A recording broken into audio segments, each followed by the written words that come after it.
그러면 이제 우리가 용액 파트 한번 이제 시작해 보도록 하겠습니다. 지난 시간에 우리가 고체 결정 구조에 대해서 배웠었고요.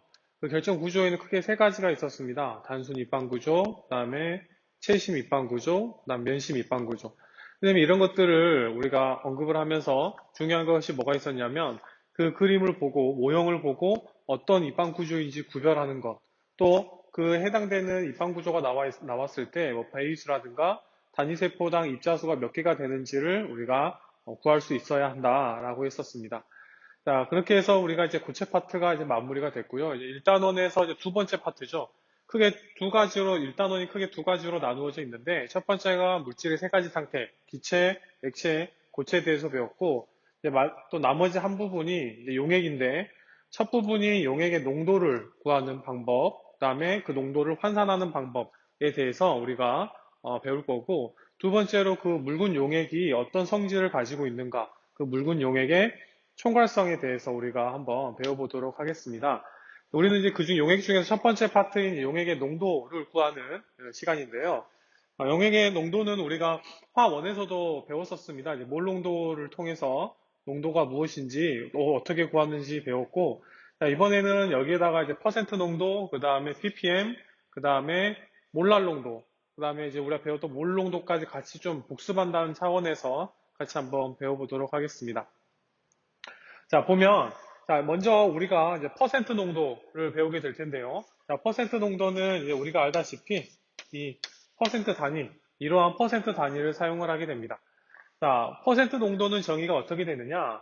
용액 100g 속에 녹아있는 용질의 질량을 백분율로 나타낸 것, 이것을 이제 우리가 퍼센트 농도라고 합니다.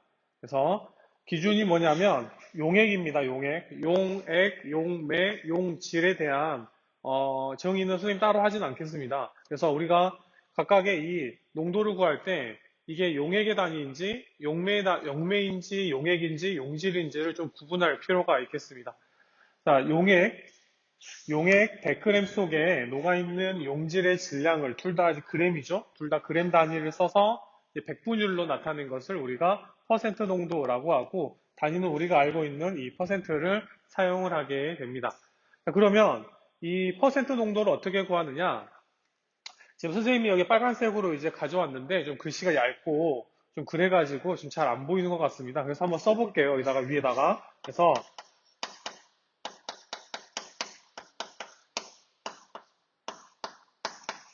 퍼센트 농도, 퍼센트 농도는, 퍼센트 농도는 선생님이 글로도 쓸 테니까 선생님이 말하는 것도 잘 들으면서 쓰길 바랍니다.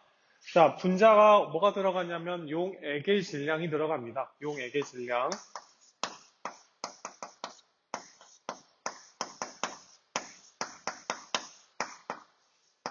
자, 용액의 질량이 들어가게 됩니다. 우리가 이제 용액 100g 속에 녹아있는 거라고 했으니까 기준이 되는 이제 녀석이 용액의 질량이 되겠고 그 위에는 이제 용액 100g에 녹아있는 용질의 질량을 백분율로 나타낸 거기 때문에 분자에는 용질의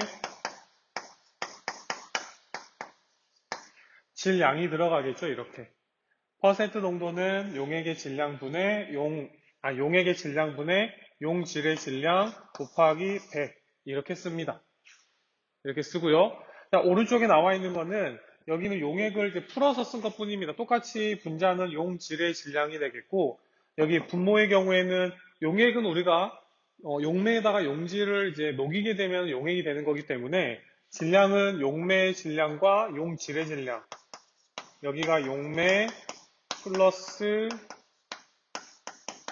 용질이 됩니다. 그래서 용액의 질량은 용매의 질량 플러스 용질의 질량. 이것도 좀 우리가 알아두면 좋을 것 같아요, 이게. 실제로 이제 책에서는 직접적으로 말하진 않죠. 왜냐면 기본적인 거기 때문에. 하지만 이 부분을 활용해서 풀어야 할 문제도 나오기도 하더라고요, 보니까. 그죠? 그래서 이 부분, 용액은 용매의 질량 더하기 용질의 질량과 같다. 이렇게 우리가 보면 될 것 같습니다.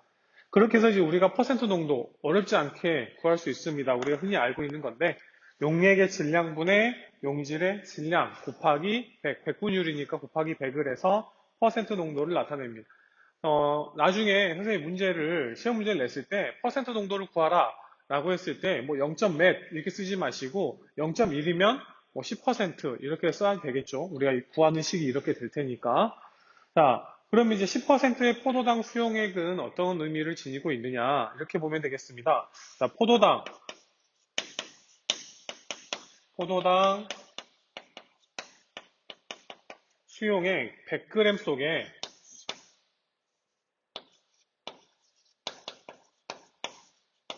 100g 속에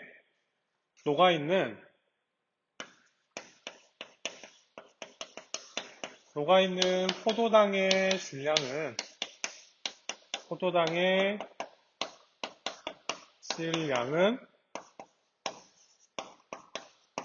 10g이다. 이렇게 해석할 수 있겠죠. 10%의 포도당 수용액 100g 속에 녹아있는 포도당의 질량은 10g이다. 자, 여기서 선생님 100g이라고 하는 기준이 어떻게 되는 건가요? 이건 임의입니다. 10g이라고 해도 되고 1000g이라고 해도 10,000g이라고 해도 됩니다. 어떤 질량을 하든 상관은 없습니다. 용액의 질량은. 하지만 이 용액의 질량을 기준을 잡았다면 그에 해당되는 퍼센테이지만큼 이제 용질이 있다. 이렇게만 써주면 되겠죠. 만약에 여기가 1000g이라면 포도당의 질량은 100g이 되겠고, 만약에 포도당 수용액이 10g이면 포도당의 질량은 1g이 들어있다. 이렇게 해석을 하면 되겠습니다. 그래서 여기는 100g은 여기에서 정의에서 100g 속이라고 이제 임의로 정의를 했기 때문에 여기다 이제 100g이라고 한 거지 뭐 선생님이 꼭 이렇게 해야 된다라는 법은 없습니다. 문제에서 10g이라고 주어질 수도 있고 그러니까요. 그렇게 해석을 하면 되겠습니다. 자, 그러면 이제 퍼센트 농도는 이런 성질들을 가지고 있는데 첫 번째가 중요하면 첫 번째가 나중에 퍼센트 농도, 몰 농도, 몰랄 농도 이것들을 비교를 하면서 어떤 부분이 같고 어떤 부분이 다른지를 한번 살펴볼 텐데 자, 먼저 퍼센트 농도는 온도나 압력에 영향을 받지 않습니다. 그러니까 온도가 높아지거나 압력이 낮아지거나 그거에 상관없이 어때요? 영향을 받지 않는다는 말은 항상 일정하다는 말입니다. 항상 일정하다. 그래서 퍼센트 농도는 항상 일정하다는 말인데 왜 일정하다고 할 수가 있을까요? 온도가 올라가면 왠지 변할 수도 있을 것 같은데 왜 변하지 않고 항상 일정하느냐? 이게 지금 퍼센트 농도를 계산하기 위해서 필요한 단위가 질량이죠, 질량. 질량은 어때요? 온도나 압력에 의해서 변하지 않는가요? 변하지 않습니다. 그렇기 때문에 온도가 높아지든 낮아지든 압력이 높아지든 낮아지든지 간에 이 퍼센트 농도는 변하지가 않는다는 거죠. 그래서 여기다가 그 이유를 한번 적어보면 온도가 변해도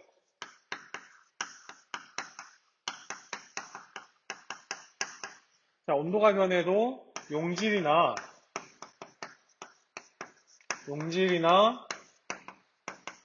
용매의 질량이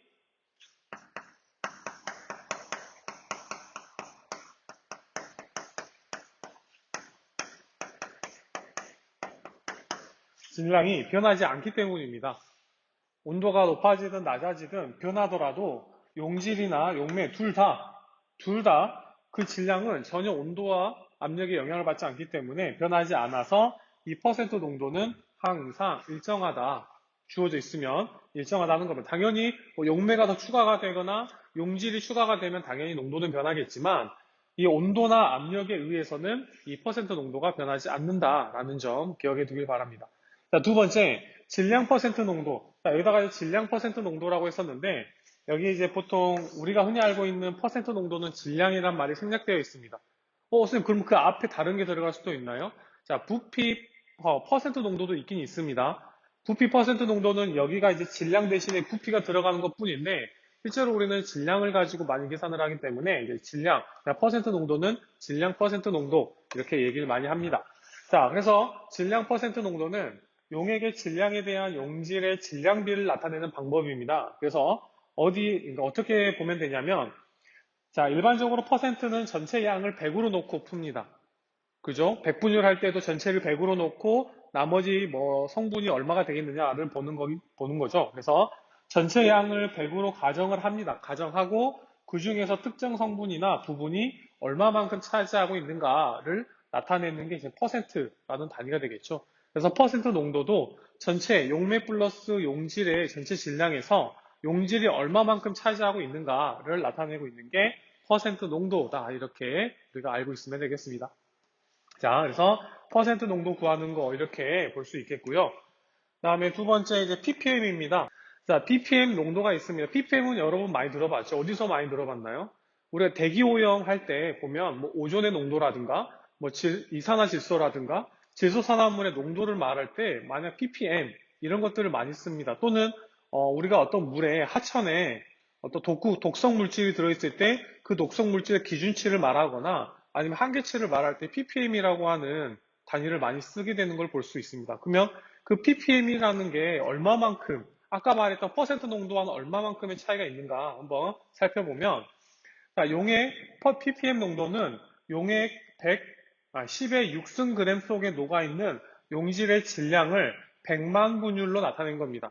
여기 있는 10의 6승g이 100만 g이잖아요. 그래서 용액이, 아까는 용액을 100g이라고 했다면 이 ppm은 100만 g이라고 했을 때 용액의 질량을 100만 g이라고 했을 때 그때 녹아있는 용질의 질량을 나타낸 거를 우리가 ppm이라고 합니다. 그래서 여기가 이제 ppm 농도는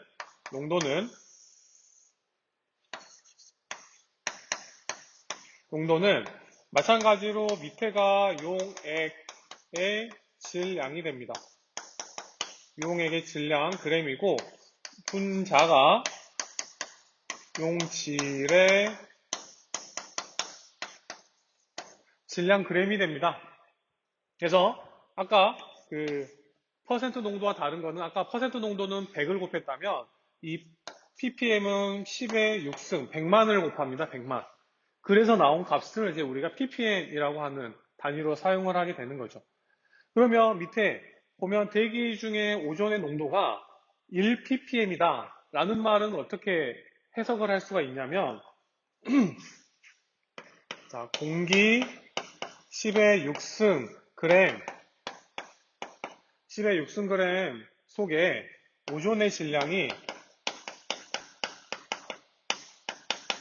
오존의 질량이 몇 그램 있다는 거죠? 1ppm이니까 그렇죠. 1g이다. 1g이 있다. 이렇게 볼 수가 있는 겁니다. 공기가 100만 g이 있어요. 거기에 1g, 오존의 질량이 1g 있을 때 그때의 농도를 1ppm이라고 하게 됩니다. 1ppm. 좀 엄청나게 작은 양이죠? 적은 양이죠? 전체 공기의 질량이 100만 g 정도가 되려면 얼마나 필요할까요? 엄청나게 많이 필요할 텐데 그 중에서 진짜 오존의 질량이 1g 있을 때 바로 1ppm이라고 하는 거죠. 그러면 혹시 여러분들도 여름철에 이제 오존 경보가 많이 발생을 하게 되는데 오존 경보가 발생하려면 여기 대기에 오존의 농도가 얼마여야 하는지 혹시 아나요? 인터넷 찾으면 다 나오긴 하는데 이게 얼마가 돼야 되냐면 0.5 ppm이 되면 이제 경보가 됩니다. 오존 경보가. 그 다음에 이게 0.8 좀 더 넘어가게 되면은 좀 그 경보가 강화되는 거죠. 0.5 ppm이면 어때요? 엄청나게 적은 양이죠. 공기 100만 g 속에 오존이 몇 g만 있어도 0.5g만 있어도 어때요? 사람한테는 좀 위험할 수 있는, 좋지 않을 수 있는 양이라는 물질이라는 걸 알 수가 있습니다. 이처럼 이 ppm이라는 단위를 사용을 할 때에는 자 보면 알겠지만 여기서 두 번째 보게 되면은 대기 중에 오염물질의 양이나 강이나 토양에 포함된 중금속의 양, 그러니까 사람들한테, 동물들한테 조금 더 치명적일 수 있는 양, 그러니까 적은 양으로도 많은 피해를 줄 수 있는 그런 물질의 양을 표현을 할 때 ppm이라는 표현을 씁니다. 아니면 너무나 뭐 퍼센트로 하게 되면 너무 값이 작아지기 때문에 좀 알아먹기 힘들겠죠. 그래서 이렇게 우리가 뭐 아까 말했던 이산화탄소, 그다음에 오존 이런 것들이나 토양에 포함된 중금속, 수은이나 카드뮴 이런 것들을 이제 농도를 나타낼 때 ppm이라는 단위를 많이 씁니다. 왜냐면 걔네들 조금만 있어도 잘못하면 큰 병이 걸리거나 죽을 수도 있는 그런 물질이기 때문에 그렇습니다. 그래서 ppm은 용액 내에 포함된 용질의 양이 적은 경우에, 엄청나게 적은 경우에 주로 사용하는 농도다 이렇게 보면 되겠습니다. 어차피 ppm이나 퍼센트 농도나 구하는 방식은 똑같습니다. 똑같이 용액의 질량분의 용질의 질량인데 이게 100분율이냐 아니면 100만 분율이냐 이 차이만 있을 뿐이죠. 이 정도만 있으면 되겠습니다. 그리고 아까 봤던 것처럼 이 ppm 농도도 온도에 영향을 받지 않습니다. 왜 그렇죠? 아까 말했던 것처럼 물질의 질량은 온도나 압력에 영향을 받지 않기 때문에, 변하지 않기 때문에 온도에 영향을 받지 않는다, 이렇게 생각을 하면 되겠습니다. 그래서 한 가지 생각을 한번 해볼까요? 그렇다면 이 퍼센트라는 단위와 자, ppm이라는 단위는 어느 정도 차이가 있을까? 몇 배 정도 차이가 있을까? 한번 해보면 얼마 정도가 될까요? 얘는 10의 6승이고 얘는 10의 2승 정도니까 1%는 몇 ppm일까요? 이게 6승이니까 여기가 많이 되는 게 아니라 그죠? 1%는 이제 1000ppm이 되겠죠, 이렇게. 쉽게 말하면 퍼센트가 ppm 농도는 퍼센트 농도의 1100 정도라고 생각을 하면 되겠습니다. 알겠죠? 1100가 아니라 1000배, 1000배가 된다고 보면 되겠습니다. 자, 그러면 자, 이거 두 개는 그닥 그렇게 많이 시험에 나오진 않아요. ppm, 퍼센트 농도, 퍼센트 농도는 가끔 나옵니다. 퍼센트 농도는 ppm보다 퍼센트 농도가 조금 잘 나오긴 하는데, 자, 얘네들보다 지금 배우는 농도들이 훨씬 더 시험에 많이 나옵니다. 보면은 여기 세 번째, 몰랄 농도가 나와 있는데요. 몰랄 농도는 대학교에서 보통 실험을 할 때 사용한다고 하긴 하지만, 실제로 잘 사용하진 않습니다. 왜냐하면 우리가 만들기가 조금 번거롭고 그러다 보니까 실제로는 우리가 화원에서 배웠던 몰농도를 훨씬 더 대학교 실험할 때 많이 쓰긴 합니다.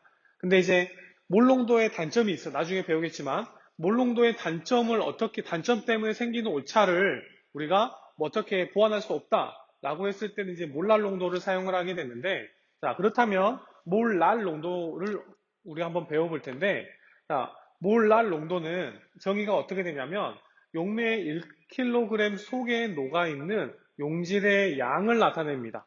자, 여기서 중요한 거 밑줄 그어보면, 자, 아까는 용액이었다면 지금은 용매가 됩니다. 용매 1kg입니다. 용매 1g도 아니고 100g도 아니고 1000g이죠. 1000g, 1kg 속에 녹아있는 용질의 양, 여기서 용질의 양인데 이제 물수를 나타내고 있습니다. 그래서 몰랄 농도를 구하기 위해서는 알아야 될 게 그 용매의 질량, 그 다음에 그 용액에 녹아있는 용질의 몰수, 이 두 가지를 알아야지 우리가 몰랄 농도를 구할 수 있고, 보통 단위는 이렇게 소문자 M으로 많이 씁니다. 보통 필기체로 많이 쓰는데 어떤 경우에는 그냥 필기체 아닌 그냥 소문자 M으로도 쓰기도 합니다. 자, 또는 여기다가 몰 퍼 킬로그램을 사용한다고 했습니다. 왜 몰 퍼 킬로그램도 될까요? 자, 몰랄 농도를 구하는 식 자체가 물질의 양을 용매의 질량으로 나누는 식이기 때문에 그렇습니다. 그래서 여기서 지금 몰랄 농도를 선생님이 좀 의도치 않게 조금 더 밝은 색으로 해볼까 했었는데 이거 완전 실패했네요. 이거 완전히.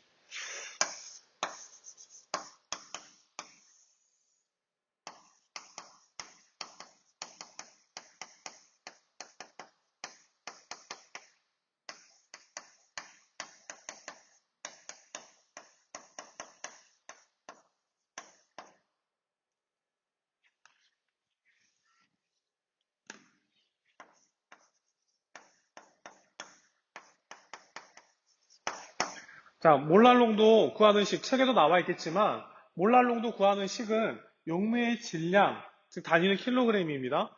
용매의 질량분의 용질의 양, 몰수, 이걸 가지고 구하기 때문에 이 몰랄농도의 단위는 이와 같이 몰 퍼 킬로그램으로도 쓸 수도 있습니다. 근데 잘 그렇게 쓰진 않습니다. 이렇게는 어쩌다 이제 나중에 계산할 때, 문제 풀 때 조금 더 응용할 때 쓸 수 있는 단위이긴 하지만 실제로는 우리가 뭐 몰랄농도 쓸 때는 이 단위를 많이 쓰죠. 소문자에. 그죠? 그래서 만약에 선생님이 시험 문제에서 몰랄 농도를 구하라고 했을 때, 뭐 이것도 틀린 말은 아니지만 통용적으로 몰랄 농도를 쓸 때는 이와 같은 단위를 쓴다. 이렇게 기억을 하면 되겠습니다. 그래서 몰랄 농도 구하는 건 용매의 질량 킬로그램 분의 용질의 양 몰수 이렇게 생각을 꼭 기억을 하고 있으면 되겠습니다. 꼭 기억을 하길 바라고요. 그러면 이제 우리가 이렇게 몰랄 농도 구하는 걸 배웠으니까 한번 몰랄 농도를 예제를 통해서 한번 구해 보도록 하겠습니다. 자, 몰랄 농도 구하는 예제가 저기 교과서에 있는 것 같아요. 40페이지에. 몰랄 40페이지 가운데 부분에 보면 예제가 나와 있습니다.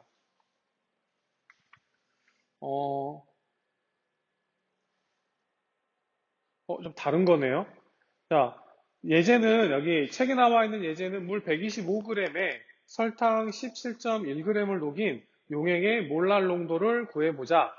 자, 주어져 있는 거는 용매의 질량은 주어져 있습니다만 용질의 몰수가 안 나와 있죠. 그러면 여기서 가로 안에 설탕의 분자량은 342이다.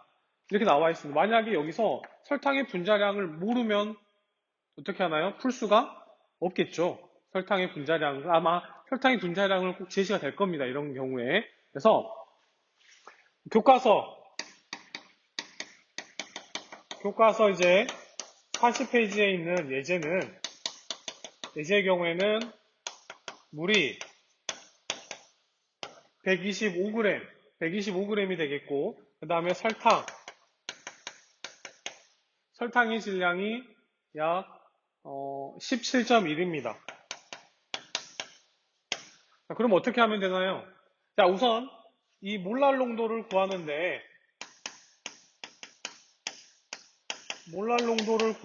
뭐가 필요하다고 했죠? 그렇죠.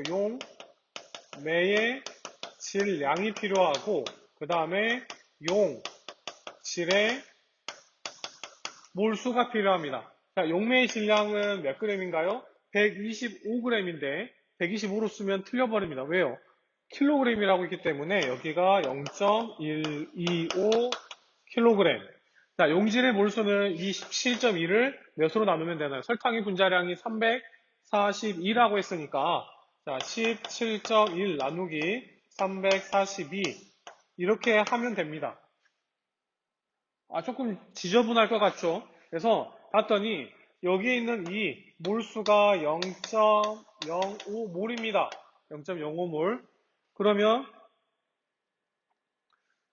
자, 여기랑 약분을 해가지고 계산을 해봤더니 0.4가 나온다는 거죠. 0.4 이렇게.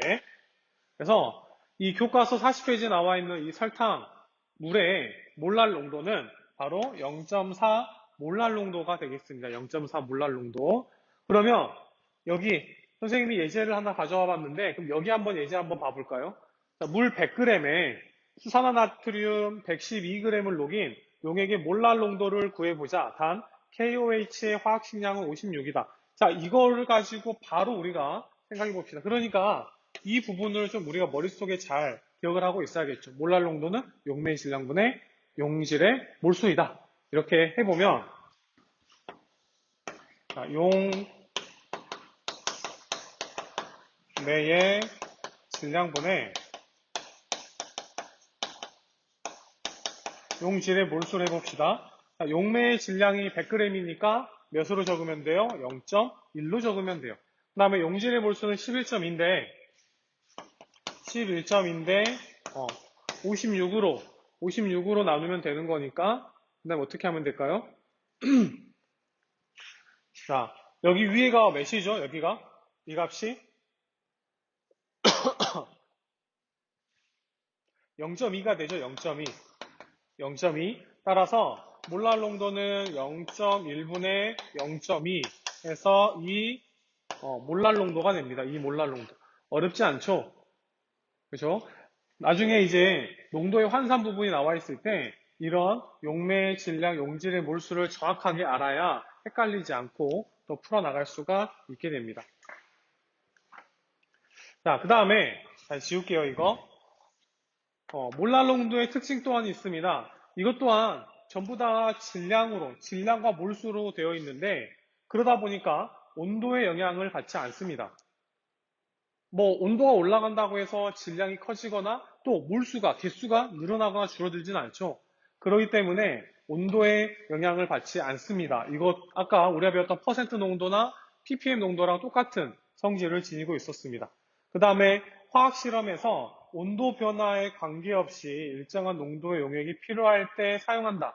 자, 여기서 핵심은 왜 몰랄 농도를 사용을 하냐? 온도 변화에 관계없이 일정한 농도의 용액이 필요할 때입니다. 원래 농도는 변하지 않는 거 아닌가요? 거기 녹여 있으면 변하지 않는 거 아닌가요? 생각을 하겠지만, 자, 우리가 화학원에서 배웠던 몰 농도는 조금 상황이 좀 달라요.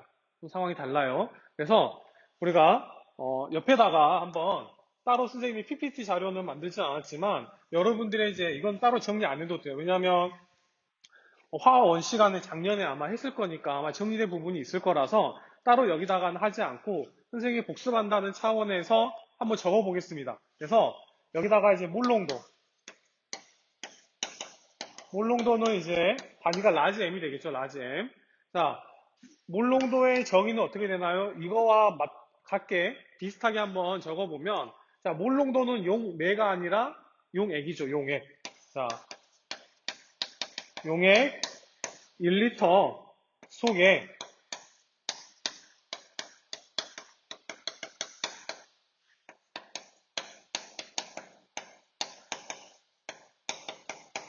자, 용액 1리터 속에 녹아있는 용질의 몰수를 우리가 몰농도라고 합니다. 자, 단위는 어떻게 하죠? 라지 M 또는 아까 몰랄 농도는 몰 퍼 킬로그램이었는데 몰 농도는 몰 퍼 그렇죠. 리터가 되는 거죠. 몰 퍼 리터. 몰 퍼 리터. 자, 그러면 여기다가 몰 농도 구하는 식 어떻게 하나요? 몰 농도 구하는 식은 용액의 부피 분의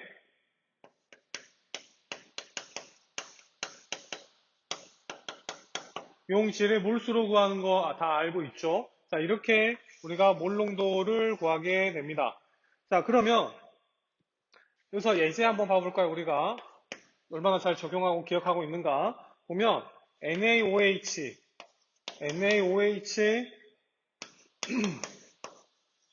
4.0g에 4.0g이 녹아있는 NaOH 500ml의 몰 농도. 자, 수산화나트륨 수용액이 500ml인데 그 안에 지금 수산화나트륨 4g이 녹아 있어요. 그랬을 때 몰 농도는 얼마가 되겠느냐? 빠르게 한번 우리가 해볼까요? 머릿속에 한 30초 줄 테니까 한번 해볼까요? 자, 보면 우리가 어떤 몰 농도를 구한다, 몰랄 농도를 구한다 라고 했을 때 이 계산식에, 관계식에 들어가는 단위가 뭐뭐 있는지를 빨리 파악한 다음에 그것부터 구하려고 해야 돼요. 여기 용질의 몰수 알아야 되네. 용액의 부피 알아야 되네. 용액의 부피는 나와 있으니까 어차피 계산 안 해도 될 건데 여기는 용질의 몰수가 직접적으로 제시가 되어 있지 않죠. 선생님, 화학식 양이 안 주어졌는데요. 자, 화학식 몰라도 우리가 합시다. 23, 16, 1. 선생님은 가급적이면 외우라고 많이 하기 때문에 외우는 게 좋아. 그러니까 원자량 같은 거, 특히 자주 나오는 원자량들은 머릿속에 기억을 해두는 게 좋아요. 어차피 수능에서 원자량이 나오면 정수로 우리가 다 알고 있는 거로 나옵니다. 막 갑자기 산소가 막 20, 뭐 10 이렇게 나오진 않고 항상 16으로 나오기 때문에 우리가 외워두면 조금 더 쉽게 뭐 계산을 할 수 있을 거라 생각합니다. 그래서 여기가 23, 16, 1 하면 몇이에요? 분자량이? 아니, 분자량이 아니라 화학식량이 40이 되죠, 40. 그래서 이 NaOH 4g에 들어있는 이 물질의 몰수는 몇이 되나요? 4 나누기 40을 하기 때문에 0.1몰이 되죠. 0.1몰. 그 다음에 여기가 500ml입니다. 그러면 리터로 바꿔서 해야 되기 때문에 자, 몰 농도는 0.5분의 0.1이 되죠. 그럼 몇이 되나요? 0. 몇이 되 2가 되나요? 그죠? 0.2 몰 농도가 되겠죠? 할 수 있겠나요? 자, 이거는 우리가 화원 때 나왔던 내용이기 때문에 다 알 수 있을 거라 생각하고, 자, 그 다음이 중요합니다. 그 다음이.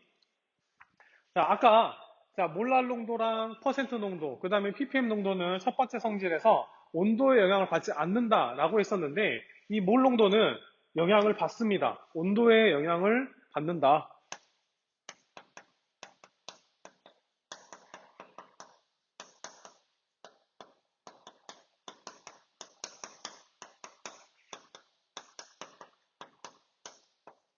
자, 왜 온도에 영향을 받을까요? 왜? 자, 그죠? 몰 농도는 아까 앞에서 배웠던 몰랄 농도하고 그 다음에 퍼센트 농도와 달리 이 관계식에 뭐가 들어가 있어요? 부피가 들어가 있어요. 부피가. 몰수랑 질량은 온도나 압력에 따라서 변하지 않지만 얘는 액체잖아요. 그래서 우리가 앞에서 배울 때 거의 부피 변화가 없다고 배웠는데 그렇지만 이게 실제로는 여기 이 농도에서는 이 온도에 따른 부피 변화가 이제 그 전에는 무의미했다면 이 녀석은 유의미가 있습니다. 유의미에서 이거를 이제 온도에 따른 변화가 있다. 그러니까 몰수는 일정한데 부피가 온도에 따라서 커졌다가 작아졌다가 그래요. 그 몰 농도가 어떻게 돼요? 변할까요? 변하지 않을까요? 변하게 되겠죠. 그래서 이 온도의 변화에 영향을 받는다. 라는 말은 온도가 변할 때 몰수는 일정하지만 쉽게 말하면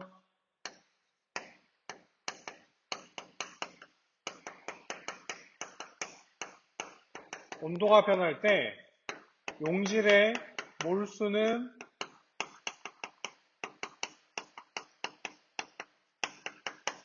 몰수는 일정하지만 용액의 부피는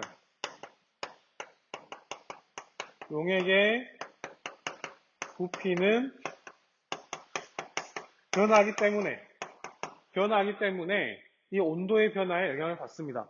그래서 실제로 몰 농도는 정말 실험에서 많이 사용돼요. 만들기 간편하기 때문에 우선 용매 대부분 물 쓰잖아요. 그죠? 그래서 용액의 부피 1로 맞춥니다. 그리고 보통 용질은 고체가 많잖아요. 그래서 일반적으로 이 몰 농도를 많이 사용하는 그런 쪽은 이게 용질 고체여가지고 그 고체를 물에 녹일 때 그때 몰 농도를 가장 많이 사용합니다. 몰랄 농도는요, 용매의 질량을 따로 저울에 재고해야 되는데, 이 부피 플라스크가 따로 다 있어요, 그냥. 그래서 넣고, 딱 마지막에 최종적으로 부피만 딱 맞춰주면 되기 때문에, 이게 훨씬 더 만들기 편합니다. 하지만, 단점이 뭐냐면, 이걸 오랫동안 장기간 보관을 하게 될 경우에, 낮에 온도가 높고, 밤에 온도가 낮아져요. 그래서 항상 온도가 일정한 상황에서 보관이 되지 않고, 이런 변화를 거치게 되면은, 이 몰 농도가 처음에 만들었을 때, 제조했을 때 당시의 몰 농도와 나중에 시간이 흐른 뒤에 사용할 때, 몰 농도의 그 농도가 달라지게 됩니다. 그래서 실험에 오차가 생길 수밖에 없는 거죠. 그래서 그런 경우에는 이제 몰랄 농도를 해가지고 온도의 변화에도 크게 영향을 받지 않게끔 계산을 하고 그게 아니고 바로 만들어서 바로 쓰는 거면 이 몰 농도를 가지고 해도 크게 상관이 없습니다. 자, 그런 차이가 있다는 거. 하지만 몰랄 농도와 몰 농도를 퍼센트 농도와 그 ppm 농도보다 실제로 화학 실험에서 많이 사용하는 이유가 있어요. 그 이유는 분자가 다 뭐죠, 지금? 몰수죠, 몰수. 실험에서 우리가 반응할 때 뭘로 반응량을 따지나요? 몰수를 따지지 질량을 얼마나 있는 질량비를 따지지 않잖아요. 우리가 화학 반응식에서 계수비는 몰수비지 질량비가 아니잖아요. 그런 것 때문에 실제로 화학 실험에서는 농도를 퍼센트 농도보다는 이 몰 농도하고 몰랄 농도를 훨씬 더 많이 사용한다는 거 알아두시면 될 것 같습니다. 자, 그러면 선생님이 이제 그 교과서 41페이지를 한번 해보려고 다른 책에 있는 거 한번 가져와 봤거든요. 이거 한번 천천히 한번 살펴봅시다.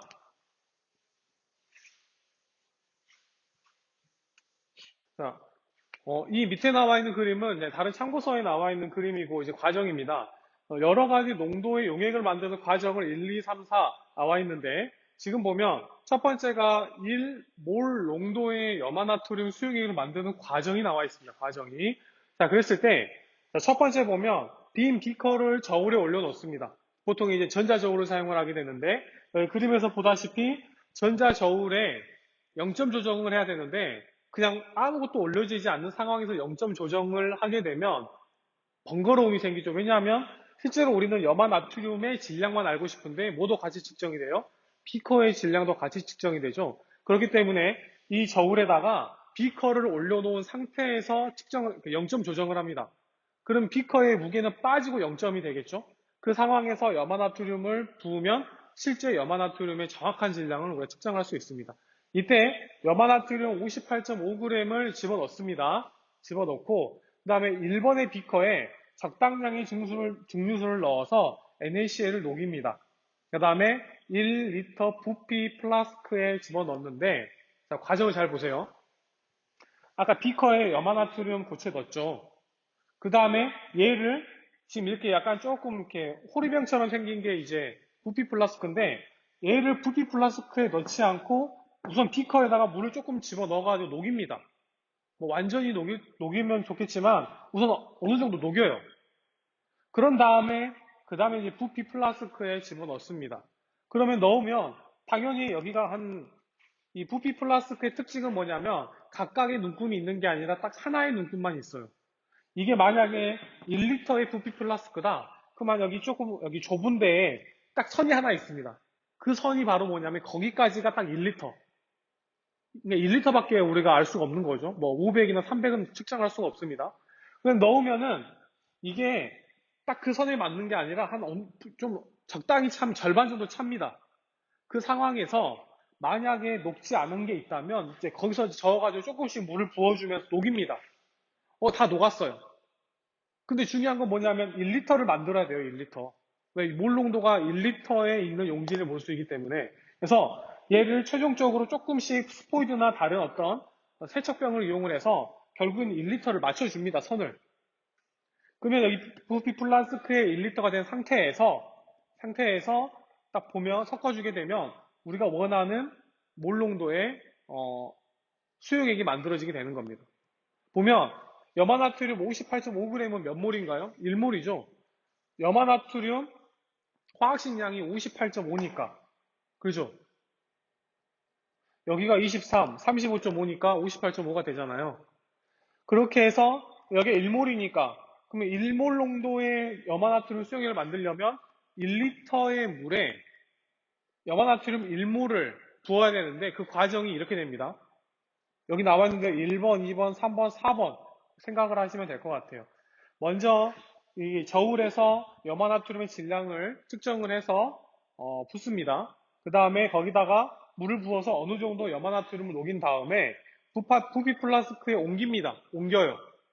옮기면 부피가 1리터가 아니니까 이제 그 상황에서 비커에 남아있는 용액을 소량의 증류수로 2, 3회 정도 씻어서 부피 플라스크에 붓습니다. 왜 그럴까요? 이 비커를 씻는다 그랬어요. 여기가 지금 맨 처음에 NaCl을 녹인 비커고 부피 플라스크에 이렇게 따르잖아요. 그러면 여기 3번이 뭐냐면 여기 비커를 소량의 물을 이용해서 세척해 준다고 했어. 왜 그럴까요? 이게 이렇게 부으면서 여기가 염화나트륨이 남아있을 수 있어요. 그래서 여기에 있는 염화나트륨이 모두 다 부피 플라스크로 옮겨지도록 계속 헹구는 작업을 계속 합니다. 어느 정도. 단, 헹굴 때 소량으로 하죠. 많이 하게 되면 어떻게 되나요? 잘못하면 1리터가 넘어가 버립니다. 이게 물 농도 만들 때 부족하면 채우면 되지만 넘어가면 어떻게 돼야 돼요? 덜어내면 의미가 없죠. 처음부터 다시 만들어야 돼요. 그러니까 이 1리터의 부피가 넘어가지 않게끔 조금씩 소량의 증류수를 이용해서 씻어냅니다. 어느 정도 씻어낸다고 다 판단이 됐을 때 이 부피 플라스크의 표시선에 맞춰서 증류수를 채우고 마개를 닫은 후에 잘 흔들어 섞으면 결국 1몰 농도의 염화 나트륨이 수용액이 만들어지게 되는 겁니다. 자, 그러면 여기서 이 과정을 잘 보게 되면은 순서가 어떻게 되냐면 용지를 먼저 채우고 그 다음에 1리터를 맞춰요. 1리터를 여기서 과제 주겠습니다. 과제. 그렇다면 왜 NaCl을 모두 모두 녹인 후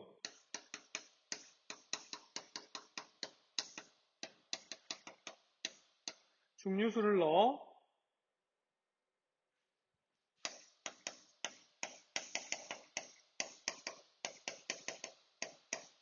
용액의 부피를 1리터로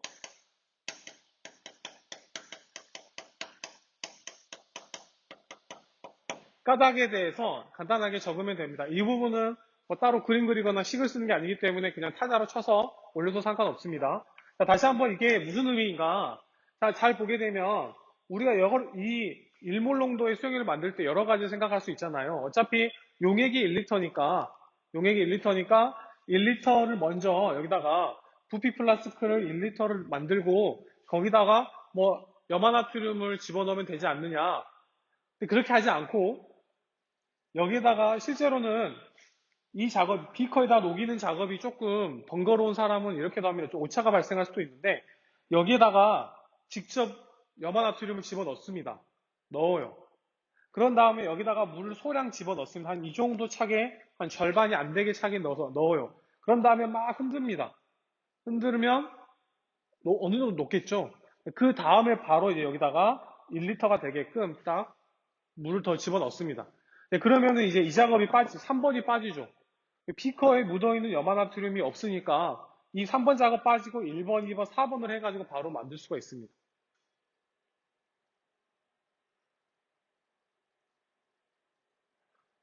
대부분 이제 대학교 실험에서 이렇게 만듭니다. 이게 1리터짜리가 있고 500ml가 있고 뭐 2리터도 있고 그럽니다.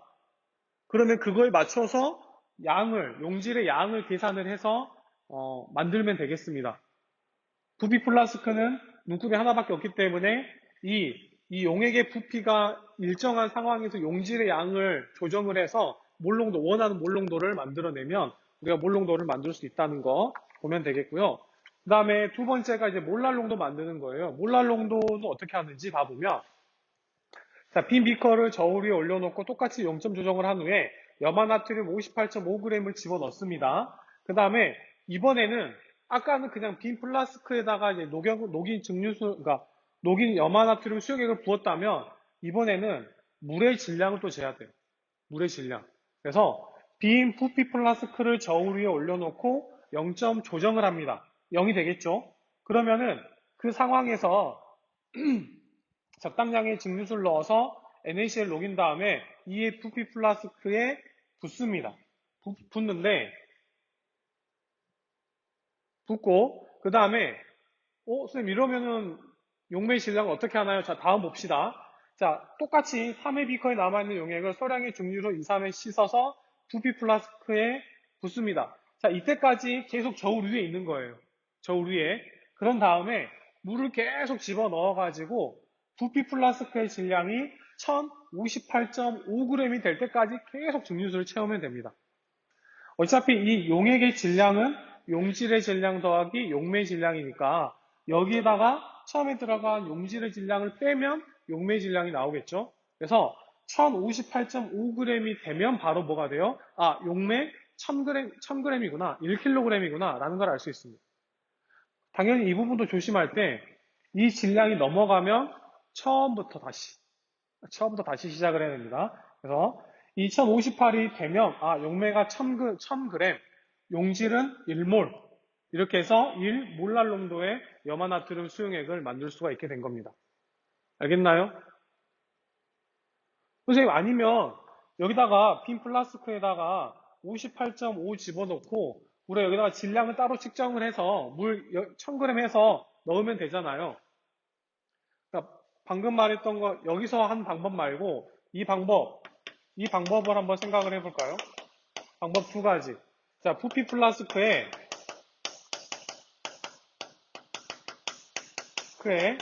NaCl 58.5g을 집어넣고 이제 그 부피 플라스크에다가 물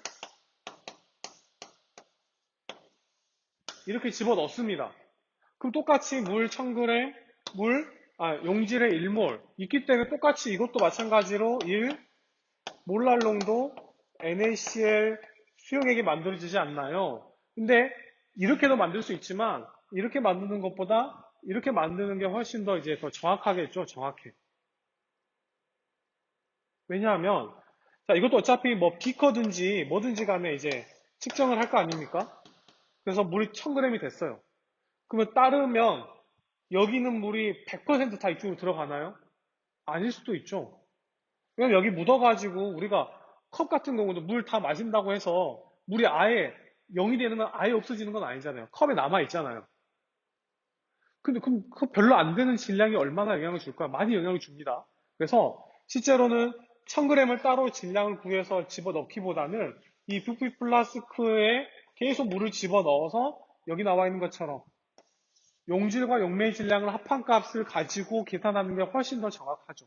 어차피 부피 플라스크 안에 있으면 이 전체 용매의 질량이 이제 포함이 되는 거기 때문에 뭐 손실되거나 없어지지 않기 때문에 주로 이렇게 많이 실험을 합니다. 근데 번거롭잖아요. 이렇게 많이 해요. 그럼 당연히 오차가 생길 수밖에 없습니다. 그렇죠? 그리고 이제 우리가 이제 대학교 시험 가서 그러니까 실험을 하게 되면 실제로 오차가 엄청 많아요. 그래서 우리가 여기서 배웠던 것만큼 딱딱 떨어지는 경우는 거의 드뭅니다. 그래서 선생님도 기억에 남는 실험이 뭐냐면 이런 사년기 적정이나 이런 거 보면 우리가 이론적으로 배웠던 거와 전혀 다른 결과가 나올 경우가 거의 90% 이상이 돼요. 근데 좀 스트레스를 많이 받죠. 실험이 별로 재미가 없었어요. 우리가 배웠던 걸 확인하는 게 실험인데 우리가 배운 거랑 실험이랑 완전 다르다 보니까 이게 잘 좀 흥미가 많이 떨어지긴 하더라고요. 근데 어쩔 수 없습니다. 이게 이론적으로 배우는 거는 정말 잘 컨트롤된 상황에서 실험을 하는 경우고 우리가 하는 경우는 이제 미숙한 조작, 뭐 제조 이런 것 때문에 오차가 생길 수밖에 없습니다. 자, 이렇게 여러 용액 농도 만들어지는 것까지 해봤고요. 자, 다음 시간에는 뭘 해볼 거냐면 농도의 환산에 대해서 한번 해보겠습니다. 여기 보게 되면 농도의 변화 이게 정말 중요해요. 차라리 시험에 나온다면 아까 나왔던 그 세 가지 구하는 것보다 이게 더 중요한데 근데 이걸 하려면 이 부분을 하려면 우리가 앞에서 배웠던 그런 농도의 정의들을 알고 있어야지만 이 환산, 변환을 할 수 있습니다. 아무튼 오늘 좀 우리가 그래도 화원에서 배웠던 내용이기 때문에 아마 이게 조금 더 쉽게 다가올 수도 있었을 거예요. 근데 어려운 건 아마 이 환산. 화원에서는 변화는 안 했잖아요. 화투는 이 몰 농도를 퍼센트 농도 또는 퍼센트를 몰랄 농도 이렇게 바꾸는 작업을 합니다. 또 이게 시험에 나오기도 하고 이걸 통해서 또 어떤 성질들이 나타나게 되는지 그건 나중에 이제 총괄성 할 때 나오긴 하겠지만 아무튼 이런 작업들을 차근차근 해 나가면 충분히 이 화투도 여러분들 잘 할 수 있을 거라고 생각이 듭니다. 수업을 하다 보니까 시간이 딱 맞아가지고 뭐 질문 같은 게 조금 어렵긴 한데 아마 좀 궁금한 사항이 있으면 뭐 온라인 EBS 클래스나 이런 것들을 하거나 아니면 이제 다음 주에 개학을 하니까 좀 미리 좀 체크를 해놨다가 선생님과 만났을 때 그때 좀 얼굴 보면서 이런 부분들을 얘기하면 더 좋을 것 같습니다. 오늘 수고하셨고요. 다음 주 월요일이 마지막 수업이죠. 그때 뵙도록 하겠습니다. 수고하셨습니다.